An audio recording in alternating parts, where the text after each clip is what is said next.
İş kazası geçirdin, patron SGK halleder dedi. Bu yanlış, sana çok para kaybettirebilir. Ben avukat Olcan Kılıç anlatıyorum. SGK iş kazasında size ödeme yapar, evet. Ama sadece bir kısmını karşılar. Gerçek zararınızın tamamı karşılanmaz. İşverene ayrıca maddi ve manevi tazminat davası açabilirsiniz. Bu iki hak birbirini ortadan kaldırmaz, ikisini birden alabilirsiniz. Neyi talep edebilirsiniz?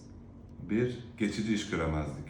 Kazadan iyileşene kadar olan kayıp gelirinizi talep edebilirsiniz. 2. Sürekli iş göremezlik. Kalıcı hasar varsa ömür boyu tutar üzerinden tazminat alabilirsiniz. 3. Manevi tazminat alabilirsiniz. Şartları varsa yakınlarınızla manevi tazminat talep edebilirler. İşveren iş yeri güvenliğini sağlamakla yükümlüdür. Baret vermedi mi, koruyucu ekipman eksik miydi? Bu gibi ihmaller mahkemede işverenin sorumluluğunu arttırır. Kaza sonrası sessiz kalma, hakkın var.